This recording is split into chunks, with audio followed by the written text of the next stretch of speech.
Bab 372. Pemuda Penyendiri. Setibanya mereka di perusahaan, Audrey Han masih ketakutan dengan pemandangan di depannya.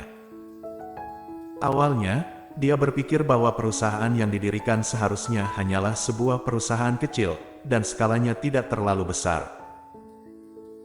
Umumnya perusahaan yang baru berdiri tidak bisa disebut perusahaan, bahkan jika mereka adalah perusahaan, skalanya sangat kecil, mirip dengan studio biasa, dan kemudian mulai berkembang dari skala yang kecil tersebut.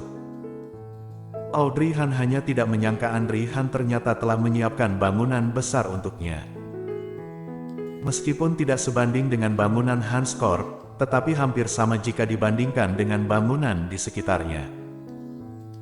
Ketika Audrey Han masuk, dia pikir kantornya berada di salah satu lantai bangunan ini, tapi ucapan Siska sesungguh di luar dugaan.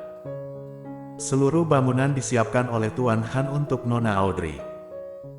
Gita menahan napas sejenak, memeluk lengan Audrey Han dan mengeluh, "Kakakmu benar-benar terlalu kaya dan baik hati."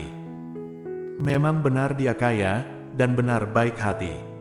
Hanya saja, dia benar-benar terlalu baik kali ini. Apakah ini akan terlalu mencolok? Lagi pula, ini adalah perusahaan yang baru berdiri. Nona Audrey, jangan lupa bahwa Anda sekarang adalah putri keluarga Han, dan mewakili seluruh keluarga Han. Jangankan hanya sebuah bangunan ini, menurutku Tuan Han bahkan tidak akan berkedip untuk memberikan seluruh Hans Corp kepadamu. Audrey Han, ayo, naik dan lihat bagaimana lingkungannya. Lantai pertama adalah lobi, nanti Anda dapat mencari penjaga resepsionis dan penjaga keamanan sendiri. Siska Su memperkenalkan Audrey Han sambil berjalan menaiki lift di depan dan menekan tombol. Setelah pintu lift terbuka, ketiga orang itu masuk bersama. Mencapai lantai 2, Siska Su kembali memperkenalkan singkat. Lantai 2 adalah dapur, Nona Audrey juga dapat mencari koki dan pembersih favorit sendiri. Oke, Audrey Han mengangguk.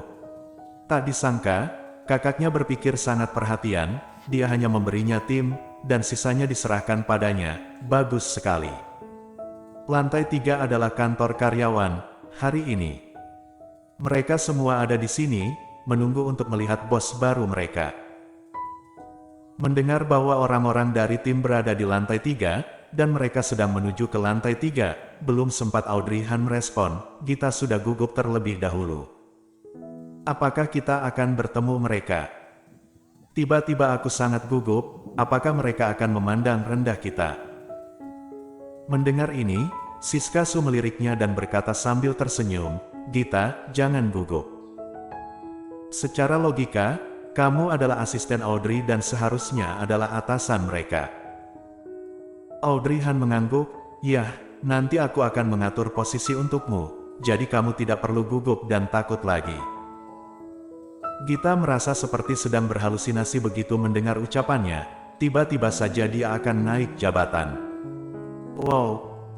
Jika sejak awal dia tahu bahwa dia bisa naik jabatan dengan berpura-pura takut, dia seharusnya lebih banyak berpura-pura sebelumnya. Audrey Han tidak terlalu gugup, karena dia mungkin telah menebak apa yang harus dihadapi selanjutnya. Setelah mencapai lantai 3, Siska Su membawa mereka ke kantor. Sekelompok orang itu sedang menunggu kedatangan bos baru, mereka semua ingin tahu Dewi mana yang membuat Tuan Han mengundang mereka dengan uang sebanyak itu, jadi mereka semua membicarakannya sebelum dia datang. Briani Zhang berkata, "Menurut kalian, apakah bos baru kita adalah pria atau wanita?" Untuk pertama kalinya Tuan Han mendukung seseorang hingga seperti ini, entah Dewi dari mana orang ini sebenarnya. Penampilan Briani Zhang sederhana dan dia berbicara dengan nada tenang. Apa masih perlu ditebak? Sudah pasti perempuan. Jika laki-laki, mana mungkin Andre Han bersedia menghabiskan begitu banyak waktu dan tenaga? Setelah mengatakannya, dia juga mengangkat bibirnya dan tersenyum. Senyum itu mungkin hanya bisa dimengerti oleh kaum pria. Orang itu bernama Ronnie Lee, dia dulunya seorang desainer yang santai dan cabul hingga sekarang. Christy berkata, menurutku juga sepertinya seorang wanita. Setelah itu dia tersenyum tipis, dan kemudian terus membalikkan halaman buku di depannya. Talita, yang sedang memegang lipstik untuk berdandan juga ikut menimpali. Tidak apa-apa entah pria atau wanita, asalkan dia layak untuk menjadi bos. Jika aku menemukan bahwa orang ini tidak layak, aku tidak akan menerimanya menjadi bosku. Harus diketahui bahwa kita adalah tim elit. Marcel Wang menatap Talita dan mengangguk sambil tersenyum. Apa yang Talita katakan masuk akal, aku paling menyukai Talita yang tegas seperti ini. Setelah mendengarnya, Talita memelototi Marcel Wang dengan jijik, bukan urusanmu.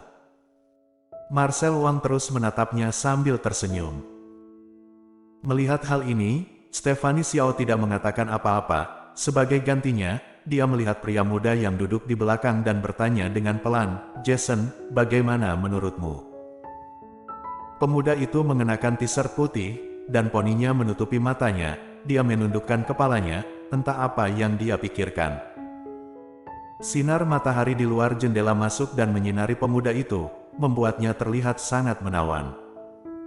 Tatapan terhipnotis muncul di mata Stephanie Xiao. "Jason." Pemuda bernama Jason Lin itu akhirnya mengangkat kepalanya, dan matanya menatap dingin ke wajah Stephanie Xiao sejenak sebelum kembali menunduk lagi. Tidak tahu. Suaranya begitu dingin sehingga dia tidak bisa mendengar emosi apapun di dalam suaranya. Begitu dia membuka mulutnya, beberapa orang di depannya menatapnya. Gadis-gadis menatapnya dengan tatapan mata lembut. Bagaimanapun, Jason Lin adalah pemuda yang sangat tampan, hanya saja auranya terlalu dingin, dan karakternya terlalu menyendiri, sehingga para gadis jarang ada yang mau dekat dengannya. Mendengar kata-katanya, Stephanie Xiao tidak bisa menahan ekspresinya. Dia menggigit bibir bawahnya dan tidak mengatakan apa-apa. Saat mereka sedang mengobrol, tiba-tiba terdengar suara sepatu hak tinggi datang dari luar. Sepertinya ada yang datang. Briani Zhang bangkit berdiri, dan pergi ke pintu untuk melihatnya. Mereka semua mengenal Siska Su, dialah yang melakukan serah terima dengan mereka di awal. Begitu dia melihat dua orang lain yang datang bersama Siska Su, Briani Zhang tertegun sejenak, tetapi dia segera tersadar dan berpikir.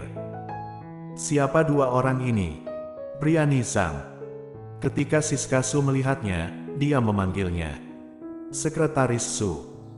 Sekretaris Su meminta yang lain untuk berdiri bersama Briani Zhang. Sekretaris Su sudah datang. Apakah Anda membawa bos baru kami? Semua orang bangkit, kecuali pemuda tanpa ekspresi yang ada di sudut, Jason Lin. Suara sepatu hak tinggi semakin mendekat. Siska Su akhirnya memasuki pandangan publik dengan Audrey Han dan Gita. Audrey Han tidak memakai kacamata hitam hari ini, dan pakaiannya juga sedikit santai, yaitu tank top putih dan celana jeans, kemudian dilapisi jaket tipis berwarna biru untuk melindunginya dari sinar matahari. Rambut panjangnya diikat ekor kuda rendah di belakang telinganya dengan pita rambut, dan dia tidak berdandan, jadi wajahnya terlihat sedikit lembut. Dia terlihat sangat lembut dengan senyum tipis di wajahnya. Tapi pada saat yang sama, juga memberi sinyal dengan dua kata, yaitu, mudah ditindas. Tebakanmu benar, Ronnie. Sepertinya bos baru kita benar-benar seorang wanita, dan sepertinya dia terlihat baik. Talita membanting kotak rias dan menatap Audrey Han dengan sedikit tatapan permusuhan. Dia membenci wanita yang lebih cantik darinya. Sebaiknya lebih kompeten daripada dirinya sendiri. Bersambung.